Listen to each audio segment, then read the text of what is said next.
Балалар, номері 4-ші тапсырмаға назар аударайық. Кесте берілген, осы кесте бойынша теңдеу құрастыр, оларды шығар деген.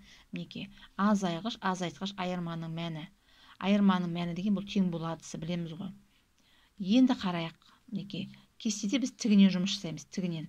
Көлденеңнен жұмыс жасамаймыз, тігінмен жүреміз. Мынау бірінші 1 теңдеу, 2 теңдеу, 3 теңдеу шығады бізден.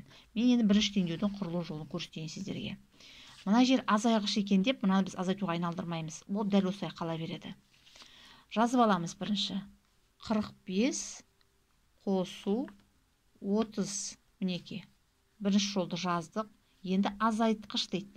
Азайтқыш болған жерде, бұл жерде азайту амалы жүреді. Азайтамыз. Нені? Екінші жолда тұрған x-ті. Мінекей. Сосын бұл үшінші жол айырманың мәні. Бұл айырманың мәні дегеніміз тең боладысы. Демек, тең болады 12 дейміз. Көрдік пе? Теңдеу шықты. Мінекей. 45 азайтып, 45 пен 30-ды қосып, x азайтқан кезде 12 жол керек.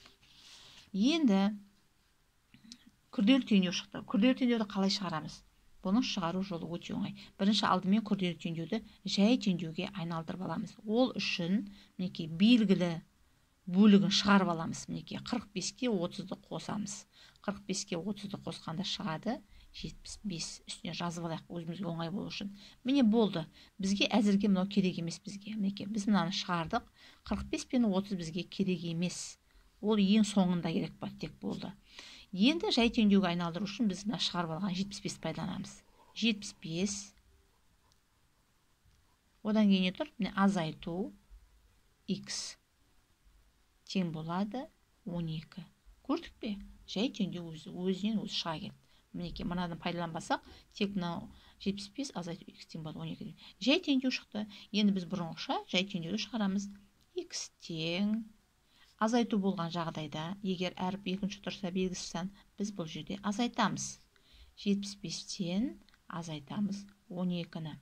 Балалар, мына жерде кейбір балалар қосып атады, ойланыңдар балалар шығарған кезде. Егер мына жерде мына санды қосып жіберсек, x-тің орнына шыққан санды қойған кезде, мына аз саннан көп санның азайтылмайтынын білулеріңіз керек. Сондықтан бұл жерде азайту болған жағдайда, мына жерде де азайту. Неге? Себебі x екінші тұр.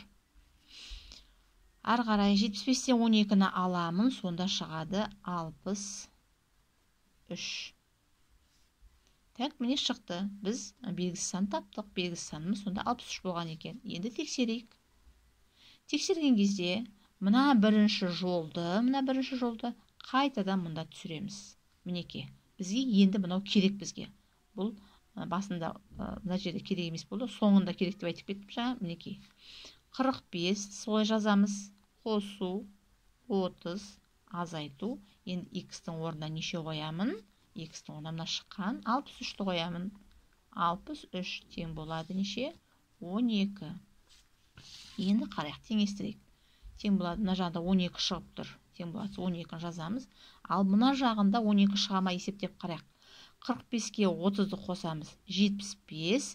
75-тен 63-ті азайтамыз. Мінекей, көрсетейін. 63-ті азайтып, 5-тен 3-ті азайтамын. 2.